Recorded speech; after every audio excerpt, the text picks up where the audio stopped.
আসসালামু আলাইকুম। আমি সুলাইমান। কাছে দূরে যে যেখানে আছেন সবাইকে কুয়াশা ভরা সকালের শুভেচ্ছা ও অভিনন্দন। আজ 22শে ডিসেম্বর, 7 পৌষ 1432। আমি আজকে সকালবেলাতে এসেছি একটা বিষয়, গুরুত্বপূর্ণ বিষয় যেটা আপনাদের কাছে আমি তুলে ধরব। তো সেই পর্যন্ত আপনারা আমাদের সঙ্গেই থাকবেন।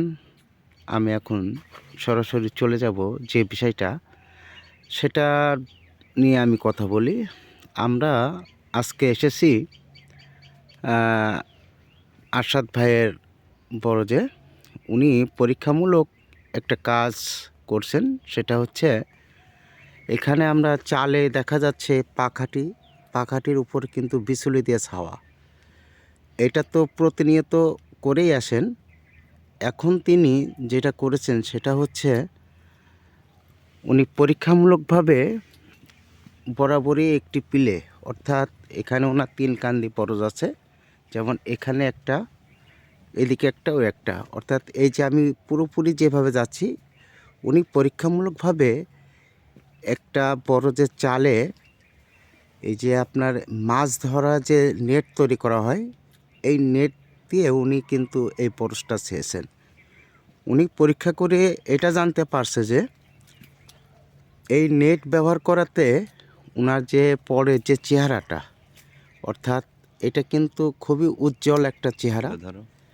যেমন এই যে এরকম এই প্লেটটা, যে প্লেটটা এখানে উনি এইটা ব্যবহার করছে, এই নেটটা, সেখানকার প্লের যে পরগুলো আছে এই পরগুলো কিন্তু অত্যন্ত সুন্দর এবং গঠনমূলক। এবং অপর দিকে আপনাদেরকে দেখাবো যেগুলো পাখাটিও এবং বিচুলি দিয়ে ছাওয়া, ওই মাথাগুলো কিন্তু আসলে ওইরকমভাবে নাই, যেমন এখানে আছে এগুলা। তো এখন আমরা এই বিষয়টা নিয়ে আরশাদ ভাইয়ের কাছে জানতে চাবো যে উনি কি উদ্দেশ্যে এই কাজটা করলো। আসসালামু আলাইকুম আরশাদ ভাই। ওয়ালাইকুম আসসালাম। ভাইয়া, আপনি কেমন আছেন? আলহামদুলিল্লাহ, আপনি ভালো আছেন? আলহামদুলিল্লাহ, আমি ভালো আছি। তো আমি সকালে আজকে আসতে আপনার বড় যে এসে দেখলাম যে আপনি এখানে সব দিকে আপনি বিচুলি এবং পাখাটি দিয়ে ছেয়েছেন চালটা। আর একটি মাত্র পিলে সেখানে আপনাকে অন্যরকম কাজ দেখলাম, সেটা হচ্ছে আপনি নেট জাল দিয়ে ওইটা ছেয়েছেন। তো এই যে নেট জাল দিয়ে যে আপনি যে ব্যবহারটা করলেন, এখানে আপনি কি জানতে চাচ্ছেন, মানে কি বোঝাইতে চাচ্ছেন, একটু ক্লিয়ার করবেন। এখন আপনার মনে করেন বিচুলির যে দাম, আমি নেট অনেক কিনেলাম দেওয়ার জন্য, মানে আপাতত এক পিলে দিলাম, অনেক টাকা খরচ, বিচুলিও কিনা ছিল। এখন মনে করেন এই এক পিলে দিয়ে যদি আমি লাভবান হই, পুনরায় করার চিন্তা ভাবনা আছে। আর বিষয় হলো আপনার প্রতিবারই তো মনে করেন 2-1 বছর পরে পরে শিল পড়ে যদি এই কাজটা করা হয়। এখন যদি কিছু লাভবান হওয়া যায়, শিলের হাত থেকে বাঁচা যায়, গুঁড়ো শিল পলি পান নষ্ট হয়, মাথা নষ্ট হয়, এই আর কি।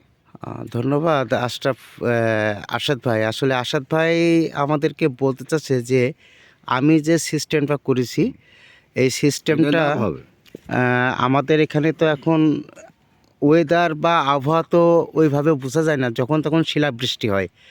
এমনকি বর্তমান যে মৌসুম চলতেছে, এই মৌসুমে আবহাওয়া অফিস থেকে শিলাবৃষ্টির কথা কিন্তু আমাদেরকে বলা হয়েছে, আমরা জানতে পারছি।